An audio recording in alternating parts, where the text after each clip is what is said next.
Hacking suits a certain type of mindset, right? You're just like, oh, what happens if I like break this thing? Or what happens if I do it this other way? I think there is like sort of a natural curiosity that lends itself to sort of hacking, right? You want to take things apart and see how they work and see if you could do things differently. And why do things have to be this way, right? If you want to prevent your organization from getting hacked, the best way to do that is to Welcome to the Las Vegas IT podcast. My name is Shatoya, and today I have the pleasure of speaking to Grant McCracken with DarkHorse Security. How are you doing today, Grant?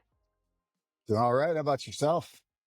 Doing pretty good. And I see that you are the founder. Could you just tell us a little bit of what, got you to get started within this industry? Sure. How far back do you want to go? I mean, like, how did I get started with Dark Horse, or how did I get started with cybersecurity, or I mean, which story is more interesting?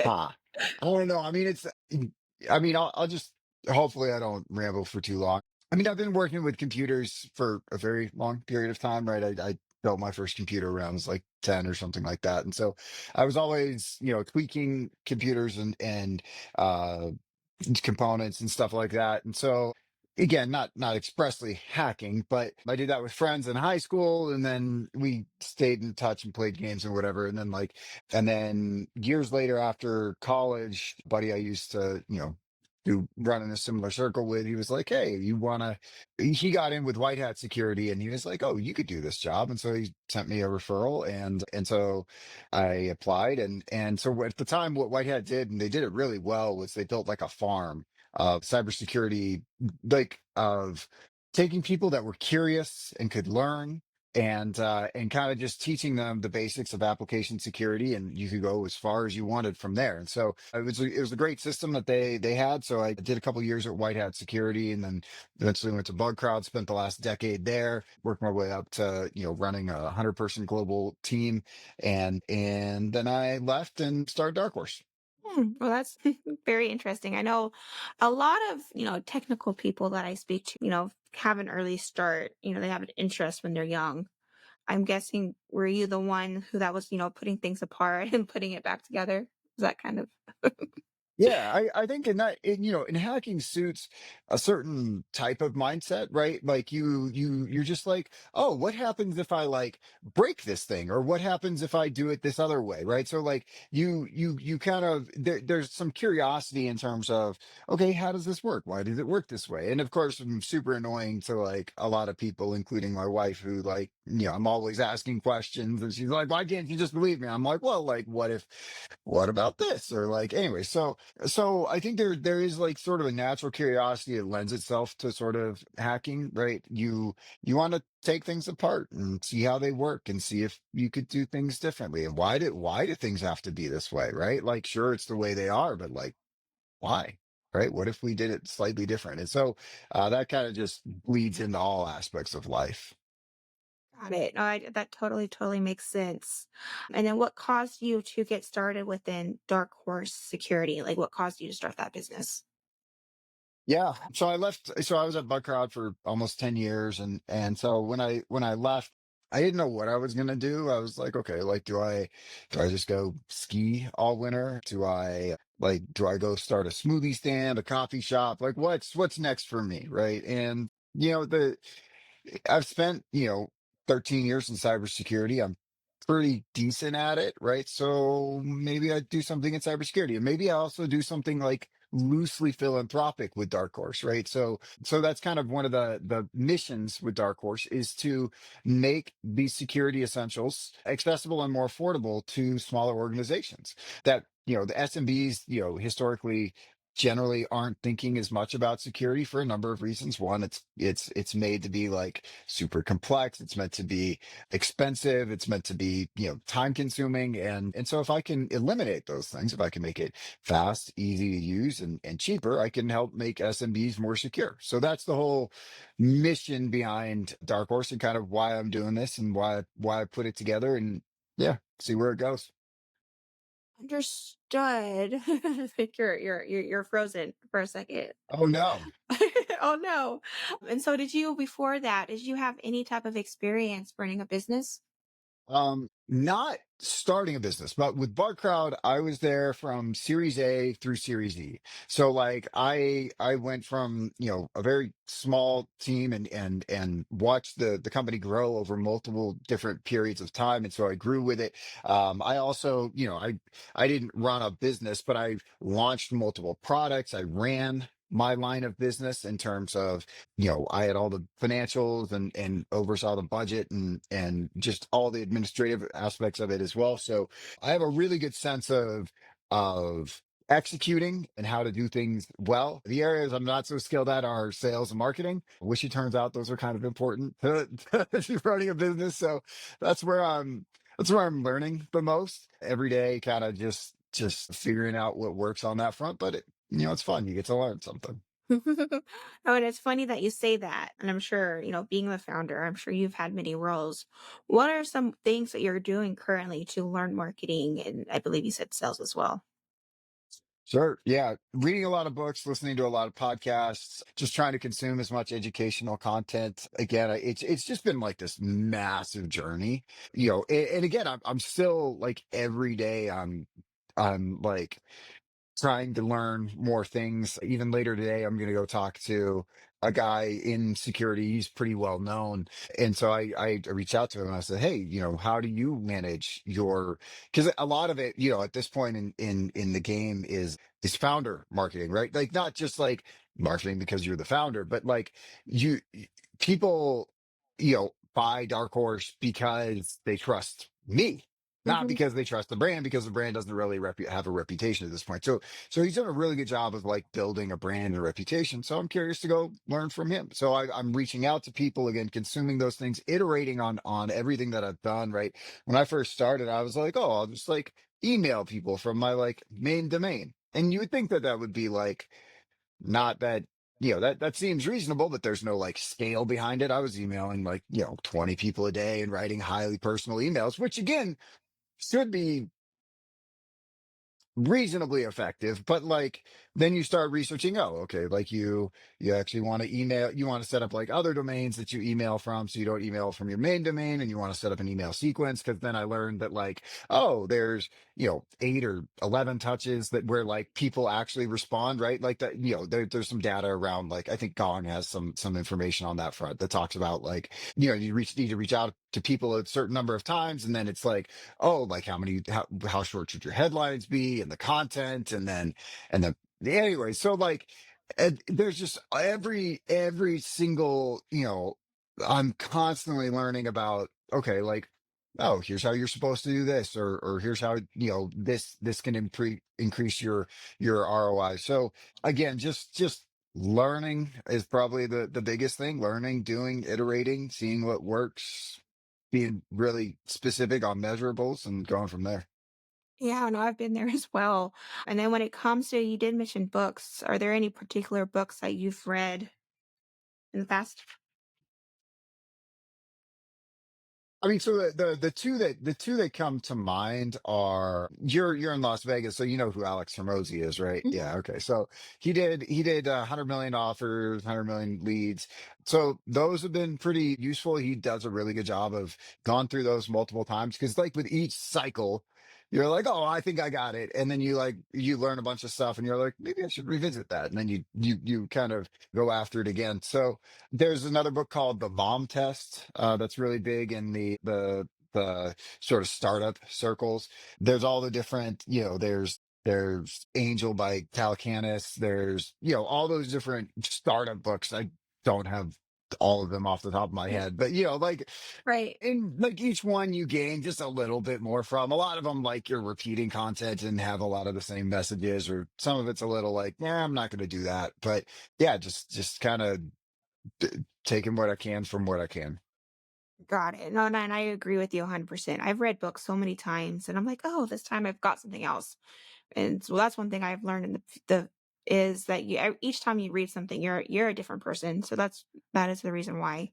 If In if you terms of don't how mind me asking, what obviously you've been in a position where you've had to, and not to not to reverse things, but I'm just curious, from my perspective, right? Like what have been some books or resources that you use to be more effective from a sales and marketing front?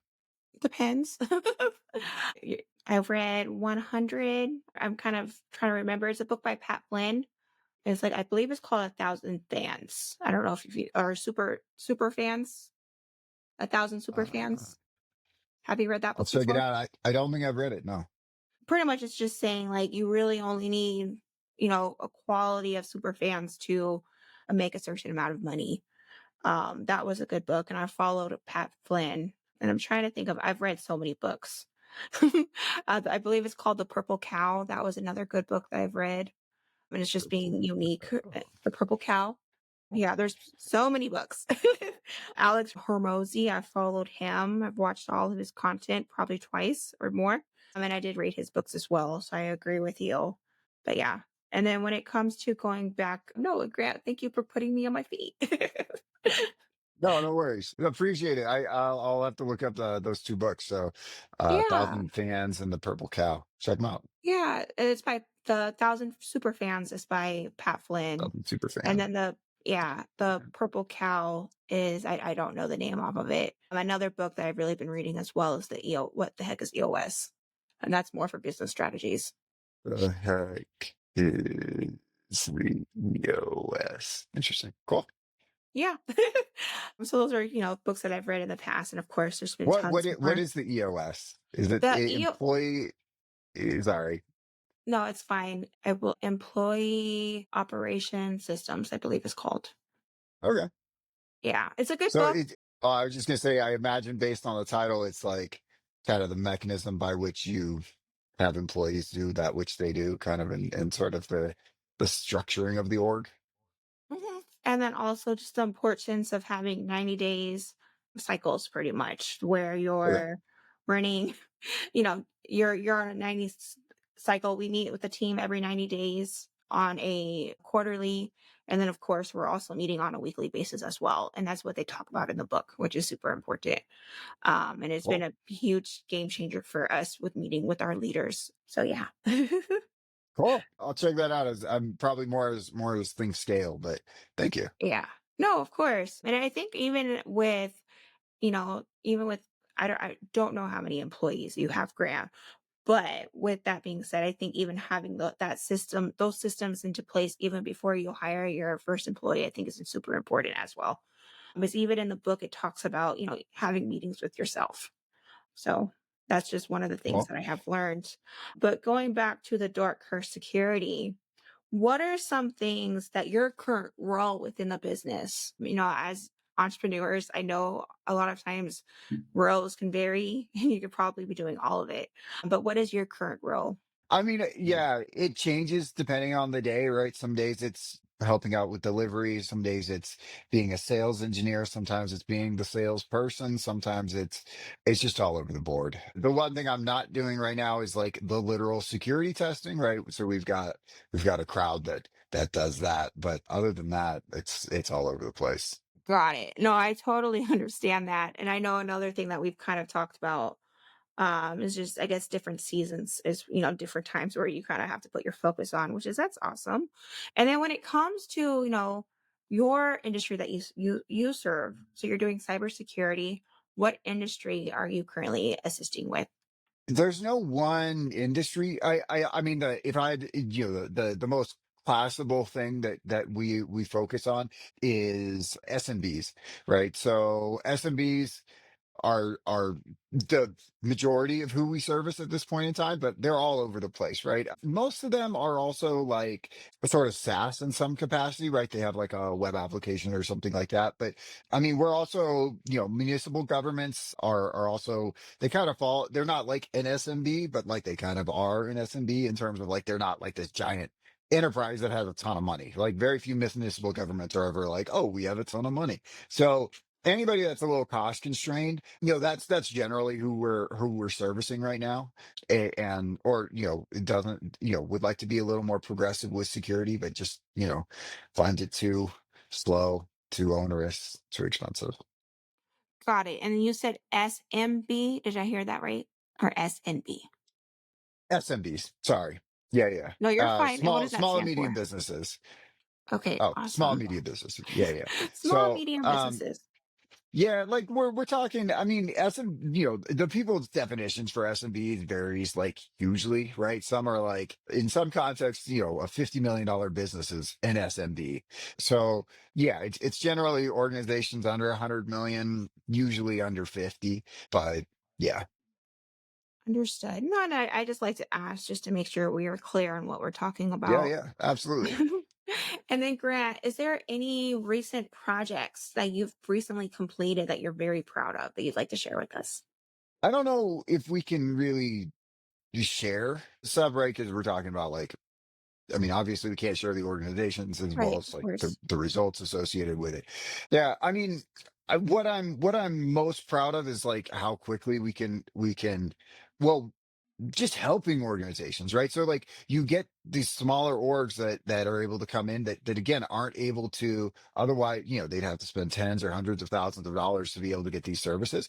And we're able to do it for them for a lot less. And so we're able to take so that's what I'm probably the most proud of is being able to live up to that mission of what Dark Horse is here for, where under normal circumstances, they wouldn't do anything for security. And because we've made it faster, simpler, and more affordable, they're able to get security in ways that they just wouldn't have had before, resulting in us helping them identify vulnerabilities and they can fix those vulnerabilities so they don't get exploited. And so, Mm. in terms of what I'm most proud of, that's probably it.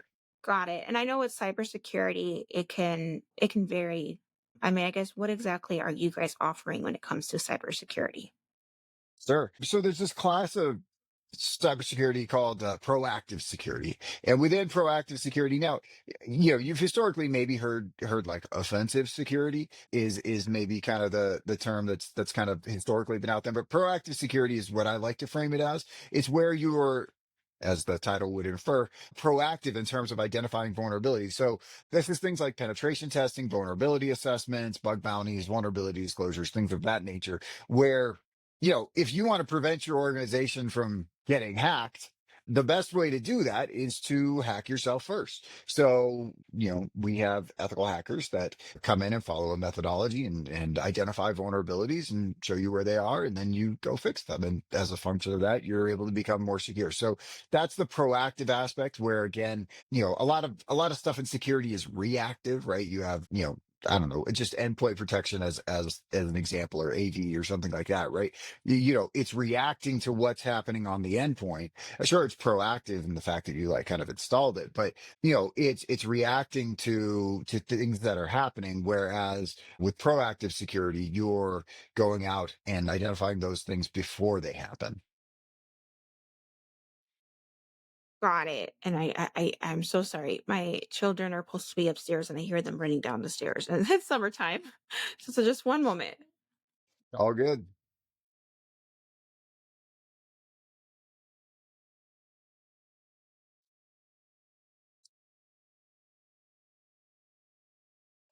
Okay. I'm so sorry. I'm like, they're supposed to be upstairs right now. No worries.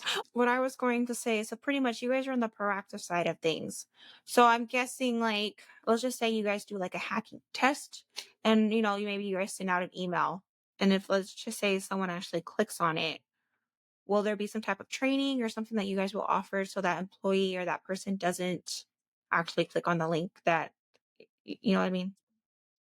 Yeah, so that's something that we can do, right? So that's more on the social engineering side of the house. That's not a big point of focus for us right now, but it absolutely like social engineering is a big oh no, it's reconnecting. But social engineering is a really big attack vector.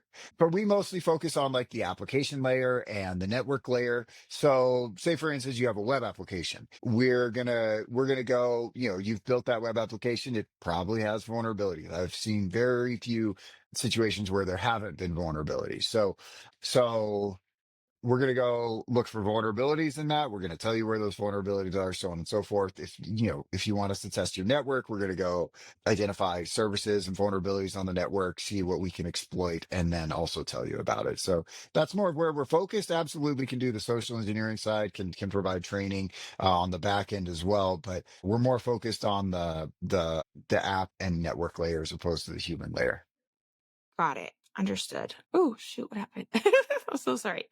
No, no, I totally understand that. And then when it comes to, you did mention that your guys' focus is a small and mid-sized businesses. What are some of the current threats that you guys are currently seeing for that, that we're facing today? And what should we be doing about them? Sure. I mean, first one, AI. And not AI as in like hackers are using AI. It's more about how organizations are implementing AI, right? Which has created, there's this whole swath of vulnerabilities that are present as a function of AI now existing. And people, again, there's such a rush to implement AI that a lot of organizations have done it insecurely in terms of how they've approached it. And so whether that's giving it too much permission, giving it access to too much content, right? You just like, you can ask AI, hey, like, give me the financial modeling for this year. And like, it's like, oh, happily, here you go. Because, you just gave it access to everybody's, stuff in the cloud and you didn't really like segment it or whatnot. So there's that, right? There, so there's like prompt engineering, all sorts of vulnerabilities. There's data exposure. There's, anyway, so ton of stuff on the AI front.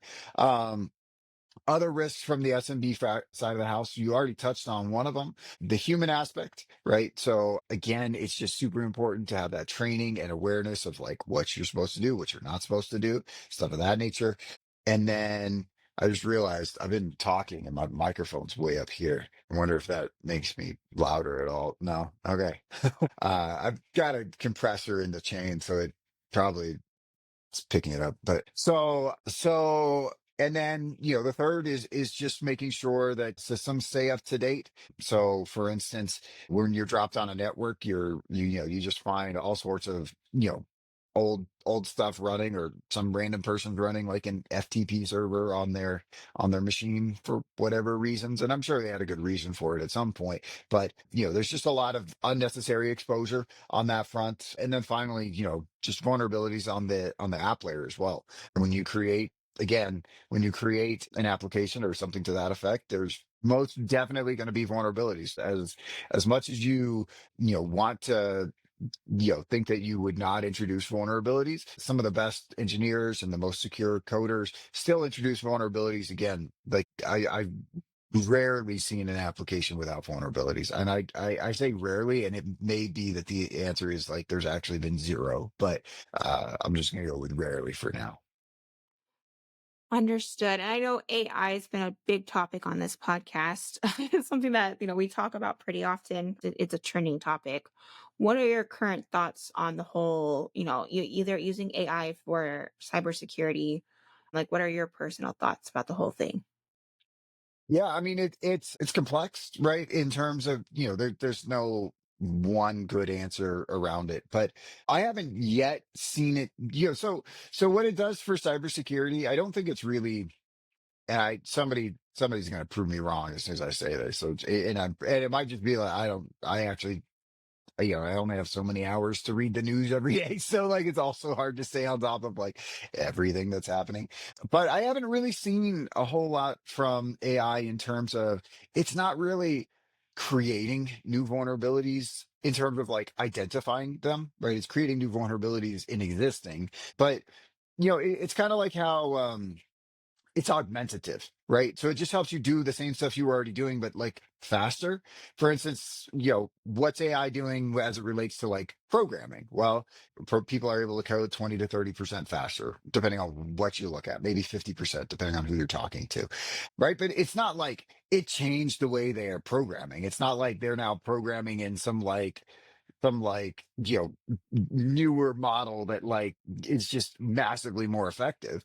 It just helps you do the same stuff you were doing before, right? It doesn't, the same goes for, like creating content or stuff like that, right? It's not like a new language of, it's not move it's not this massive change. It's just the same stuff you're already doing better and faster, right? So that's kind of what it's done for cybersecurity, other than, again, introducing its own class of vulnerabilities. So I don't want to be too pessimistic on it, but I think it's helpful. I don't think it's changing the game, at least not yet, except insofar as it's in creating more vulnerabilities. Right. And I also would say too, as you said, with, it might save you time, but using it as a resource because AI is not always 100%. So I do agree with you on that. And then more on the personal side, what are some steps that someone can take to not, to decrease their chances of being hacked? Yeah. So the easy ones here are, we talked about human education a couple times, right? So don't click on weird things, don't do like it's kind of what everybody already knows, right? Like it's almost and maybe not everybody knows it, right? Like it's kind of like you know, there's a quote to some effect of like if everybody knows how to like lose weight, you just eat more salads and exercise more, right? But like do people do that? Not necessarily, right? And so same goes with security, right? Like it's people know don't click on don't click on things, but that doesn't always follow through. So there's that. And then some other really actionable steps are one, use a password manager.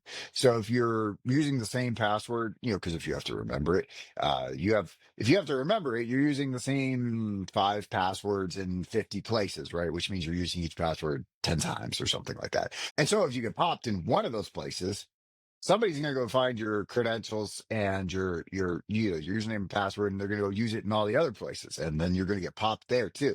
So using a password manager makes it so that you only have to remember one password, and so highly recommend that because that really reduces the probability of getting hacked and like a cred stuffing attack or something like that.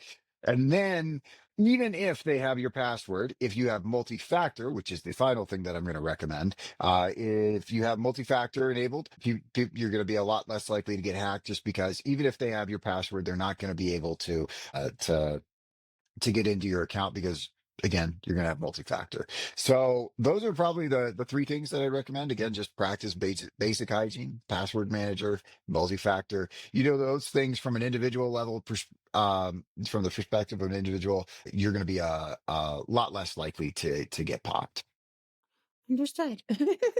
And then when it comes to, you did say password manager, are there any particular password managers that you recommend? So I personally like to use one password. I just I've worked with the team there in the past and I think that they have a really unique commitment to security. But there's a number of others out there. I think like Keeper, there's LastPass. So there's no bad answer as long as your password manager isn't like a text document or something like that, right? Spreadsheet, things of that nature. So I would just I one password is what I recommend, but I'm not gonna like beat the drum for that, right? Any password manager that people use is gonna make them more secure. Got it. So don't use a Google Excel sheet. Is that what you're telling us? Yeah, yeah, yeah. Yeah. Not the best um, idea. and then when it comes to the first password manager, for whatever reason, like I don't know if it was just a network, but what was the name of that? The first one that you mentioned? Oh, one password. One One password. password. Fun? Yep. Oh, One. gotcha. ONE. One. O-N-E. Or One. actually I think it's the number one, but yeah. Yeah. Again, one of the advantages to a password manager is that like you can just tell it like create like a 16 character password that includes like letters, symbols, numbers, and it'll just do that for you. So it takes all the complexity out of it. You can have it on your phone, you have it, and then again, you just need your one password to get into that and then it'll autofill, your password to everything else. And so, I mean, obviously don't forget or lose that one password, but if you've got that, you're pretty good. Got it. No, that is so awesome to know.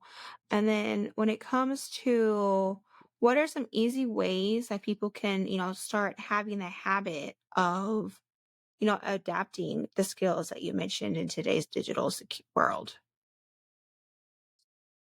I mean, once you're I mean, I think make it a point of like anytime you sign up for something. I mean, so if you have one password in your browser, it'll automatically it's like when you sign up for something, it'll be like, oh, here's a suggested, monster password that'll never be cracked. And you're like, cool, okay, just autofill that. And so it does it, and then it saves it and makes it really easy. So again, it's significantly easier than like trying to memorize what password did I use for that place again. So there's that. And then just get in the habit of adding multi-factor whenever you log in somewhere, and then practice a little bit of skepticism. I think skepticism is useful in today's world. We're in kind of this world where GPT's information could be wrong. The information you hear anywhere could be wrong. I mean, the lawmakers that were shot in Minnesota, right? The reaction that came from police was like, if police show up at your door, call 911 to make sure they're real, right? So like skepticism in all aspects of life, whether it be police, whether it be, an email you got, just practicing a little bit of skepticism, I think can be useful in terms of just ensuring your security. Understood. And then you did mention that currently there's a lot of different marketing books that you've read. But what are some ways that you just currently stay up to date with technology since it's everlasting and changing? A lot of newsletters, oddly enough, we've come full circle, it would appear, right? I mean, newsletters used to be, something way back in the day that you'd sign up for, but now they also appear to be super useful again. So there's a couple of security newsletters that I get like weekly, right? So Mike Privet has one, I think it's called Return on Security.